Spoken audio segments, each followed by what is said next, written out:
കഴിഞ്ഞ ദിവസം മന്ത്രി രാജീവിന്റെ പ്രതികരണവും കണ്ടിരുന്നു. പുറകിലെ ബെഞ്ചിലെ ആളോട് പുച്ഛമാണ് പോലും. ഞങ്ങളൊക്കെ ഓർക്കുന്നത് ഉമ്മൻചാണ്ടി സാറെയാണ്. അദ്ദേഹം 2011 മുതൽ 16 വരെ നിയമസഭയിലേക്ക് കേരളത്തിന്റെ മുഖ്യമന്ത്രിയായി നയിച്ച ഒരു കാലത്ത് നിയമസഭയിലേക്ക് ചെല്ലാൻ ഭാഗ്യം ലഭിച്ചിട്ടുള്ള ആളുകളാണ് ഞങ്ങൾ മാത്രമല്ല, അപ്പുറത്തും കുറെ പുതുമുഖങ്ങൾ ഉണ്ടായിരുന്നു.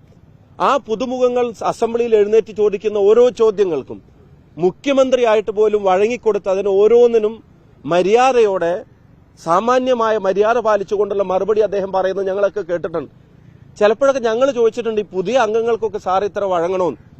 അപ്പം സാറ് പറയുന്ന മറുപടി, അംഗങ്ങൾ പുതുതാണെങ്കിലും പഴയതാണെങ്കിലും ജനങ്ങൾ തെരഞ്ഞെടുത്ത് വന്നവരാണ്, അതിനോട് കൊടുക്കേണ്ട റെസ്പെക്ട് നമ്മൾ കൊടുത്തേ പറ്റൂ.